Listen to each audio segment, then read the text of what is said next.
Hello students, इससे पहले video में हमने बात की थी ओम्स लॉ की। तो ओम्स लॉ में क्या था?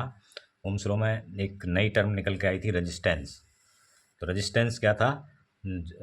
वो फैक्टर जो करंट के पाथ में क्या ऑब्स्टेकल डेवलप करता है, उसको हम रेजिस्टेंस कहते हैं। तो अब ये रेजिस्टेंस मतलब किन किन फैक्टर्स से अफेक्ट होता है, तो factors affecting electric resistance of a conductor know.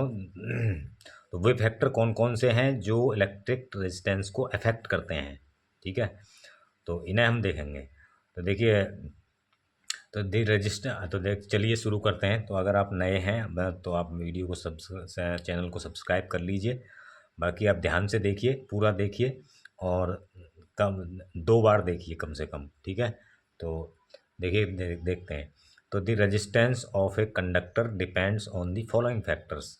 तो इस फैक्टर पर डिपेंड करता है रेजिस्टेंस जो है कंडक्टर का। तो अब कंडक्टर क्या था, वो रेजिस्टेंस क्या था, वो निकल के आया था ड्रिफ्ट वेलोसिटी से। ओम्स लॉ को हमने डेराइव किया था। तो R equal to M L upon N E square A tau, ये वैल्यू आई थी, ठीक है? तो अब इसमें इधर से देखते हैं। देखिए इस फॉर्मूले से, ऊपर वाले से क्या है, तो R is proportional to, directly proportional to the length of the conductor, ठीक है? ऊपर आ रही है लेंथ। तो अब ये इसको हम प्रूव कैसे करेंगे? देखिए मान लीजिए एक स्लैब है जिसकी लेंथ एल है और एक क्रॉस सेक्शनल एरिया ए है, ठीक है? अब तो इसका तो रेजिस्टेंस आर मान लिया हमने। अब क्या है, अगर इसी के बराबर दूसरी भी एक स्लैब ले लें और इनको बराबर बराबर बराबर रख दें, तो इस पर रेजिस्टेंस क्या, तो इस कॉम्बिनेशन का रेजिस्टेंस क्या होगा? तो देखिए मान लीजिए सीरीज में, इस सीरीज टाइप के रेजिस्टेंस हो गई है। तो सीरीज में करंट तो एक जैसी रहेगी और इनके बीच चूंकि ये दोनों सेम है, पोटेंशियल अलग अलग हो जाएगा। पोटेंशियल वी और वी दोनों पर पोटेंशियल, दोनों के एंड्स पर पोटेंशियल वी और वी होगा, तो टू वी हो गया। तो वही ओम्स लॉ में वैल्यू रख दीजिए, टू वी अपॉन आई। तो two V upon I, V upon I equal to R, तो टू आर डबल हो गया ना। तो लेंथ हमने डबल की तो रेजिस्टेंस भी डबल हो गया, ठीक है? तो इसका मतलब क्या हुआ? इसका मतलब हुआ कि हमारा जो रेजिस्टेंस है वो लेंथ के डायरेक्टली प्रोपोर्शनल होता है, ठीक है? तो अब दूसरा है, अगर if we cut lengthwise the conductor, अगर हम कट कर दें इसको, एक ही स्लैब को, यानी कि हम क्या कर दें, क्रॉस सेक्शनल एरिया को आधा कर दें और लेंथ उतनी ही रहने दें, तो अब ये इसे ऐसे मान सकते हैं कि ये दोनों पैरेलल में हैं, अलग अलग स्लैब हैं जिनका a/2 दोनों का है। तो अब दोनों में करंट आधी आधी बटेगी और इनमें I/2 और v पोटेंशियल वही रहेगा, ठीक है? तो क्या रहेगा पोटेंशियल, देखो R1 इसमें वैल्यू रख दीजिए। तो R1 क्या होगा इसका, V/I/2। तो ये भी 2V/I होगा, 2R होगा। तो क्रॉस सेक्शनल एरिया आधा करने पे तो इसका रेजिस्टेंस भी डबल हो जाता है। तो इसका मतलब क्या हुआ, इनमें रिवर्स रिलेशन हुआ। तो R is inversely proportional to 1/A, ठीक है? R is inversely proportional to 1/A, ठीक है? तो ये तो यहाँ तक तो समझ में आई गई थी। तो देखिए अगर हमने एक काट दिया इसको, तो a/2 हो गया, दोनों एक दूसरे के ऊपर रख दिए तो ये पैरेलल में हो गए। तो वो फार्मूला लगा दीजिए, आर V/I में। तो v जो ही रहने दीजिए, I/2 कर दीजिए, 2 ऊपर चला जाएगा, V/I। तो अब की बार भी रेजिस्टेंस डबल। तो it means R is direct inversely proportional to 1/A, यानी कि जब हम a को घटाएंगे तो रेजिस्टेंस बढ़ेगा। तो अब इन दोनों इक्वेशंस को, ऊपर वाली को और इसको, इक्वेशन 1 को, इसको कंबाइन कर दीजिए तो ये जाएगा R is proportional to L/A। और प्रोपोर्शनल साइन हटाने के लिए हमें क्या चाहिए, कांस्टेंट। तो कांस्टेंट हम रो लेते हैं, R is equal to rho L/A। Rho क्या है, कांस्टेंट, और जिसको कहते हैं हम क्या, जिसको हम कहते हैं जिसको हम कहते हैं क्या, जिसको इज नोन एज रजिस्टिविटी और स्पेसिफिक रेजिस्टेंस, ठीक है, ऑफ द कंडक्टर, रजिस्टिविटी कहते हैं इसको। तो अब रजिस्टिविटी जो है ये, अब देखिए दो चीज़ों पे तो हमने देख लिया कि इनके क्या रिलेशन है। अब आर इज प्रोपोर्शनल टू, यहाँ क्या है, 1/n है नीचे। तो इसे कहते हैं free electron density, number of free electrons है ना n। तो जितनी फ्री इलेक्ट्रॉन डेंसिटी यानी कि नंबर ऑफ इलेक्ट्रॉन्स ज़्यादा होगी, उसका रेजिस्टेंस उतना ही कम होगा। ठीक है। और R is proportional, inversely proportional to tau. तो जब टॉ जैसे ही बढ़ेगा रेजिस्टेंस घटेगा। इसमें भी रिवर्स रिलेशन होता है। ठीक है। तो अब देखिए effect of temperature on resistance. तो अब तक तो ये इसके क्या था, डायमेंशन के ऊपर था। लंबाई है, लेंथ है और क्रॉस सेक्शनल एरिया है, इनका क्या इफेक्ट पड़ता है। अब टेम्परेचर पर देखेंगे। तो अब मान लीजिए ये मैंने हिंदी में लिख दिया, हिंदी में चलो इसका हिंदी में कर देते हैं। तो इंक्रीजिंग टेम्परेचर, जब हम इंक्रीज करते हैं टेम्परेचर को, ताप में वृद्धि करते हैं, तो इसमें क्या है, इंक्रीजिंग टेम्परेचर तो क्या बढ़ेगा, टेम्परेचर बढ़ाने पर क्या है, देखिए थर्मल एनर्जी बढ़ेगी। और थर्मल एनर्जी बढ़ने से क्या बढ़ेगी, काइनेटिक एनर्जी। काइनेटिक एनर्जी बढ़ेगी। और काइनेटिक एनर्जी बढ़ेगी तो मतलब ये तेज़ी से चलेंगे इधर उधर, और तेज़ी से टकराएंगे भी, तो कोलिजन भी बढ़ेगा, टकराने की संख्या भी बढ़ेगी। और जब टकराएंगे ज़्यादा तो टॉ जो है, जो इनका रिलैक्सेशन टाइम है, वो क्या है, घटेगा वो। और जब घटेगा तो इसके अकॉर्डिंग जब टॉ घटेगा तो आर अपने आप बढ़ जाएगा। तो सीधे सीधे हम कह सकते हैं कि टेम्परेचर बढ़ाने पर क्या बढ़ता है, रेजिस्टेंस बढ़ जाता है। तो इफ़ ए 0 डिग्री सेल्सियस पर क्या है, R0 रेजिस्टेंस है किसी कंडक्टर का, और T डिग्री सेल्सियस पर RT है। तो RT इजिकल टू होता है R0 R0 1 plus alpha T, 1 plus alpha T. तो अल्फ़ा क्या है, temperature coefficient of the resistance. तो यहाँ से अल्फ़ा की वैल्यू क्या आती है, R क्या है, R0 क्या है, इनिशियल रेजिस्टेंस। तो इसे सॉल्व करने पर alpha is equal to RT minus R0 upon ये इनिशियल है और डेल्टा टी।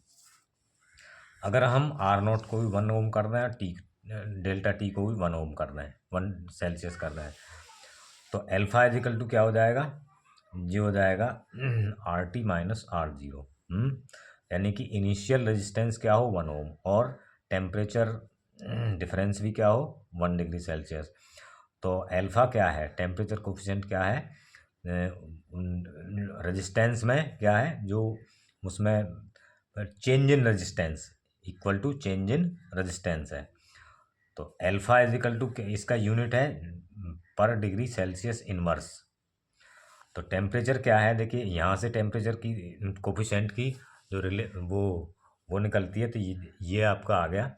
और यहाँ से इसकी डेफिनेशन जो निकलती है, डेफिनेशन तो देखो ये आ गई था, temperature coefficient.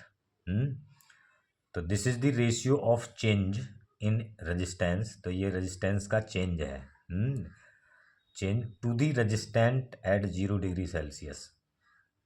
Change in resistance तो ये रहा, और 0 डिग्री सेल्सियस रेजिस्टेंस ये रहा, विद चेंज इन टेम्परेचर। ठीक है। तो ये क्या है, ये रेशियो है रेजिस्टेंस चेंज का, और टू दी किसके सब 0 डिग्री सेल्सियस पर जो रेजिस्टेंस है, और विद उसके साथ क्या होना चाहिए, चेंज इन टेम्परेचर भी होना चाहिए। तो ये है टेम्परेचर कोफिशिएंट की डेफिनेशन। तो ये आ जाती है डिनोटेड बाय, इसको अल्फा से डिनोट करते हैं। ठीक है। तो अब देखिए आगे और देखते हैं, effect of resistance of a wire on stretching. अगर किसी तार को हम खींच के लंबा कर दें, तो तब क्या इफेक्ट होगा, when we stretch a wire. तो इसमें क्या चेंजेस होते हैं, तो इसकी लेंथ जो है बढ़ जाती है, बट ये पतला हो जाता है, तो एक क्रॉस सेक्शन एरिया क्या हो जाता है, घट जाता है। और मास तो इसका वही रहता है।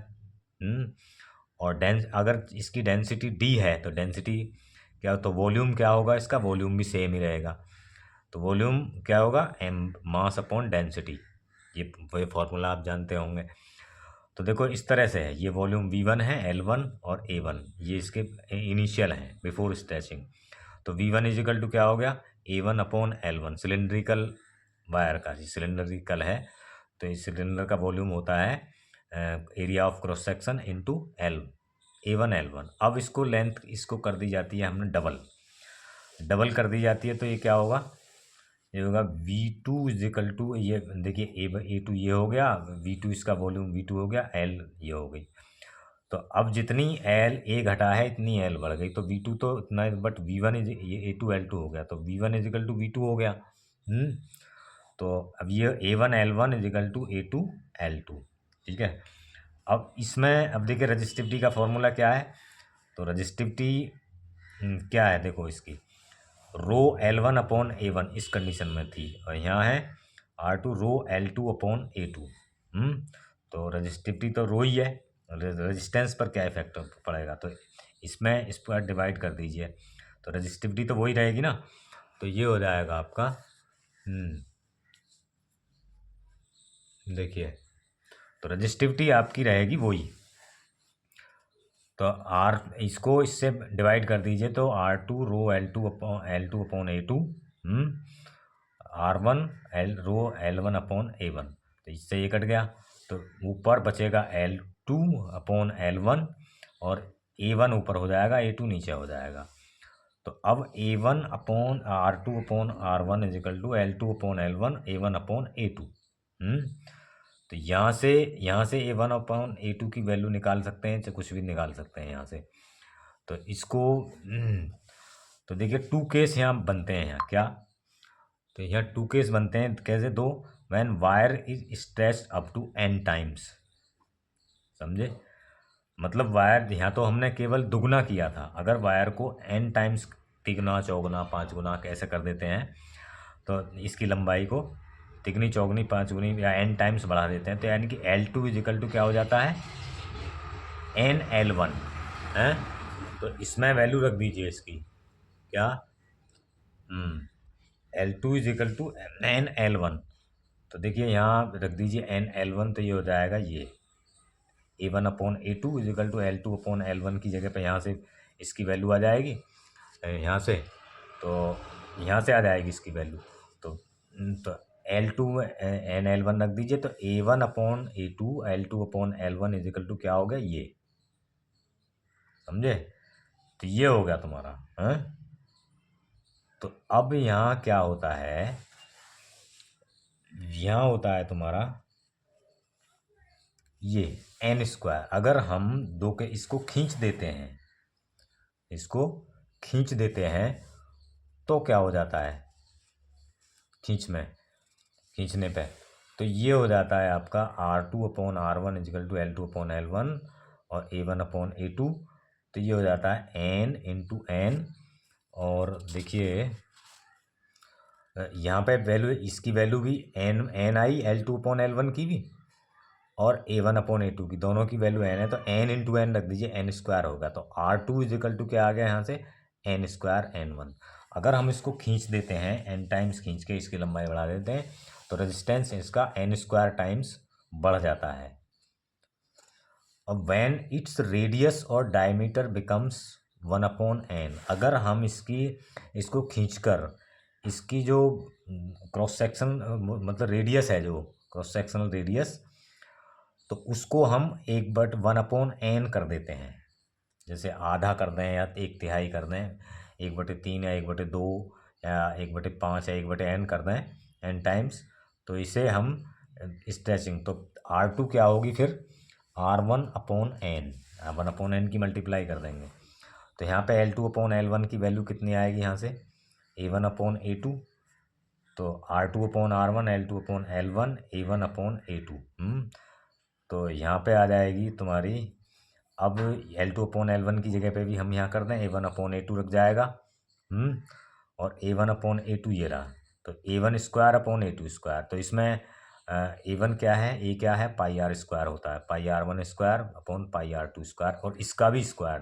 दोनों का, ठीक है, क्योंकि A पाई आर स्क्वायर होता है ना।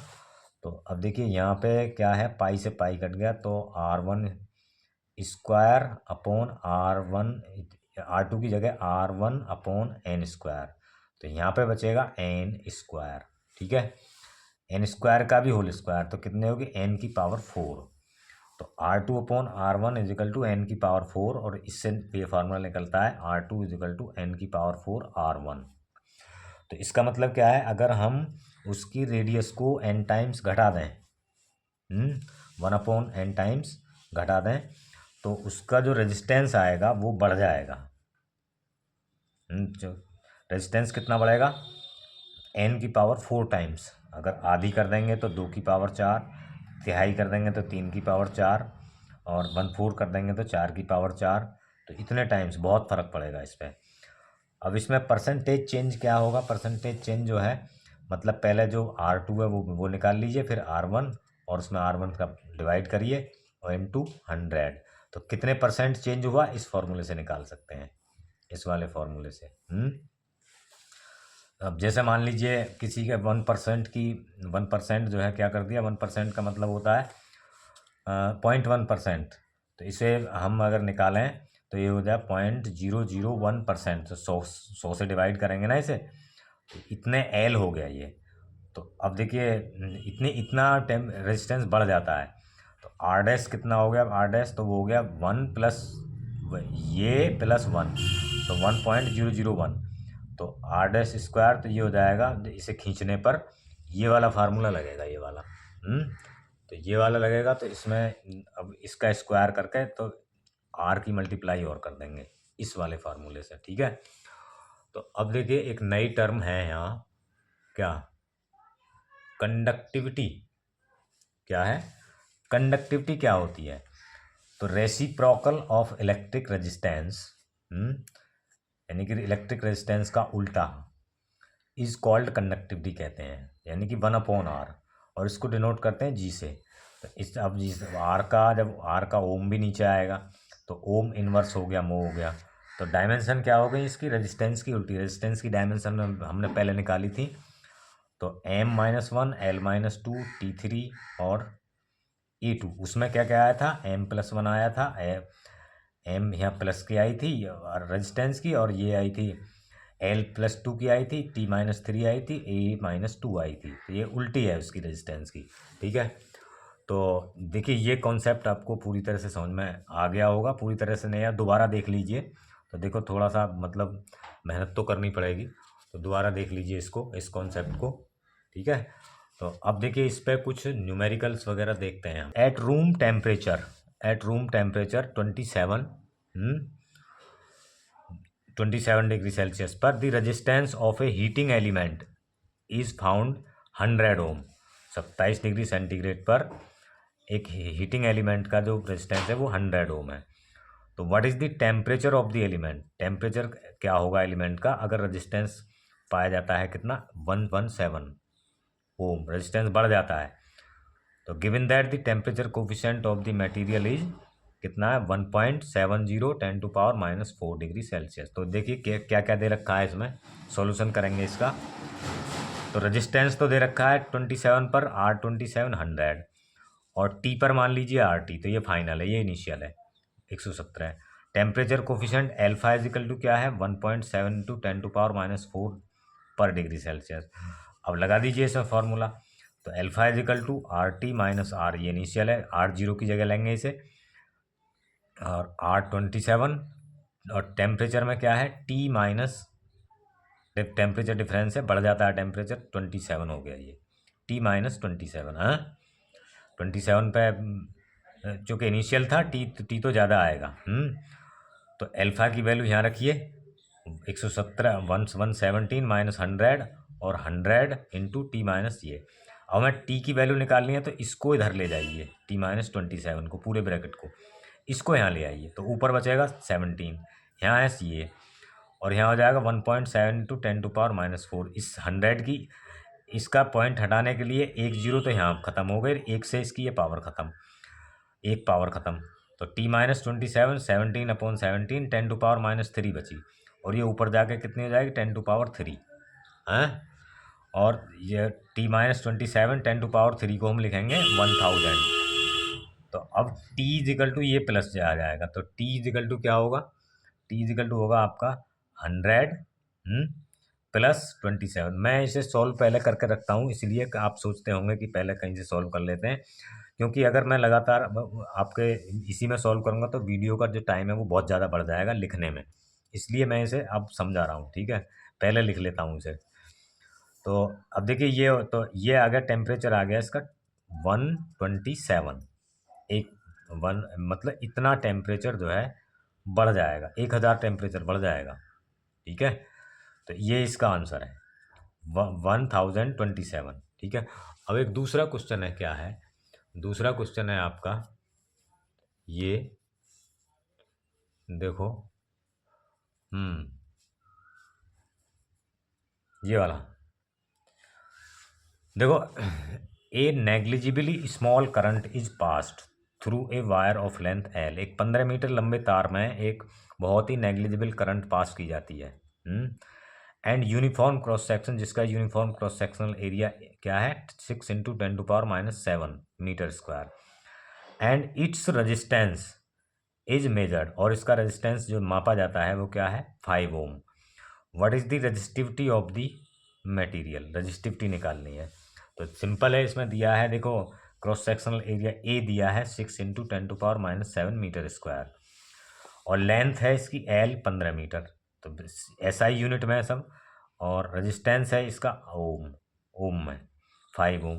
तो सीधे सीधे वैल्यू रख दीजिए इसकी, तो ये हो जाएगा रो इज इक्वल टू, ये ई नहीं है बल्कि क्या है, रो है, रो रो RA/L, जो फार्मूला निकाला था इससे अभी, तो वो था R इज इक्वल टू, इसमें कर देंगे ना, तो R is equal to ρL/L आएगा ना, तो R की वैल्यू, रो की वैल्यू निकालने को RA/L आएगी। तो R की वैल्यू है 5 और A की वैल्यू है 6 × 10⁻⁷, और ये है आपका नीचे 15, तो 5 3 जा 15 और 3 2 जा 6, तो ऊपर बचा 2 × 0 × 10⁻⁷ ओम मीटर, ये आएगा ओम मीटर इसका रेजिस्टेंस।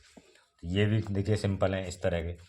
और अब देखिए, जब हमने ओम्स लॉ पढ़ाया था तो उसमें कुछ आपके न्यूमेरिकल वैल्यूज़ कैसे निकालेंगे ये, और मल्टीपल चॉइस क्वेश्चन कैसे बनेंगे, तो इनके ऊपर देखिए कुछ ग्राफ हैं। अब जैसे ग्राफ ये है वी आई ग्राफ, वी और आई के बीच हम ग्राफ खींचें क्या, तो वी को वाई एक्सिस पर लें, आई को ये, तो आर क्या है ओम्स लॉ के अकॉर्डिंग, तो आर की जो स्ट्रेट लाइन हो गया, मान लीजिए थीटा एंगल बनाता है। अब थीटा क्या है, जब तक इसकी वैल्यू, थीटा की वैल्यू यहाँ से 0 से π/2 तक होगी, यानी 90 तक होगी, यहाँ तक तो आर बढ़ेगा, और यहाँ पे फिर थीटा की वैल्यू घटनी शुरू हो जाएगी।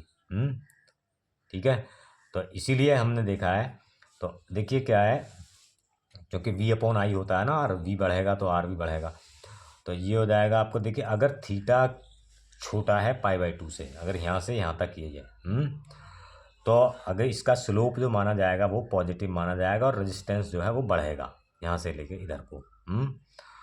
और अगर थीटा जो है मतलब छोटा है, अगर थीटा यहाँ से पार निकल गया, इधर निकल गया, इधर निकल गया आपका थीटा ये, तो अब मानी जाएगी क्या, अब ये मानी जाएगी आपकी, मान लीजिए यहाँ हो गया आपका थीटा, ये इस एंगल को नापते हैं, तो तब ये हो जाएगा माइनस में, तो ये हो जाएगा माइनस में, तो माइनस में आर जो है डिक्रीज होगा। अगर थीटा माइनस में, थीटा जो है π/2 से ज़्यादा है, 90 डिग्री से ज़्यादा है, तो स्लोप माइनस होगा, आर घटेगा। तो इसका मतलब रेजिस्टेंस क्या है, स्लोप के डायरेक्टली प्रोपोर्शनल होता है। अब अगर इसका उल्टा ग्राफ खींचें, उल्टा यानी कि आई को यहाँ लें और इसको यहाँ लें, तो बिल्कुल उल्टा हो जाता है, रिवर्स ऑफ दी एबव, यानी क्या है, स्लोप अगर इंक्रीज होगा, यहाँ ये थीटा बढ़ेगा, तो आर जो है क्या होगा, घटेगा, क्योंकि स्लोप बढ़ेगा तो आई बढ़ेगी ना, आई बढ़ेगी, आई की वैल्यू बढ़ेगी, तो अगर स्लोप जो है बढ़ेगा यहाँ, तो यहाँ पे क्या होगा, इसकी वैल्यू जो है घटेगी, आई बढ़ेगी, तो वी जो है मतलब घट जाएगा, आर डिक्रीज है, तो यानी कि वी आई ग्राफ का स्लोप जो है आई वी ग्राफ के स्लोप के इन्वर्सली प्रोपोर्शनल होता है। और देखिए इसमें क्या है, अगर मान लीजिए दो हमारे पास सब्सटेंस हैं, दो, उनके हमें ग्राफ खींचने हैं, तो उनके ग्राफ से कैसे निकालेंगे, एक का स्ट्रेट लाइन आती है थीटा आई वी से, और एक का एंगल आता है थीटा टू पर। तो थीटा टू ज़्यादा है, ठीक है। तो इसका मतलब क्योंकि इसका स्लोप ज़्यादा है, पॉजिटिव स्लोप ज़्यादा है, तो इसलिए आर टू भी इसका आर वन से ज़्यादा होगा। और आर टू कब बढ़ता है, टेम्परेचर बढ़ाने पे, ये पीछे पढ़ चुके हैं हम। तो टेम्परेचर भी इसका ज़्यादा होगा इसका। अब अगर इसका हम उल्टा लेते हैं, उल्टा, तो आई और वी में हम ग्राफ खींचें तो ये आएगा तुम्हारा क्या, R one by R two. I ऊपर लेते हैं तो इसका उल्टा हो जाएगा। तो अब अगर एंगल ये बढ़ेगा, तो एंगल तो वही है थीटा टू, अब भी बढ़ा है इससे, तो अब आर टू जो है घट जाएगा, आर टू आर वन से कम होगा, और आर टू कम होगा तो टेम्परेचर भी कम होगा, क्योंकि टेम्परेचर में और आर में बिल्कुल सीधा रिलेशन है। तो देखिए वीडियो थोड़ी सी बड़ी, लेकिन आपको 2 बार देखेंगे तो समझ में आ जाएगी। तो चलिए, तो आप थैंक यू।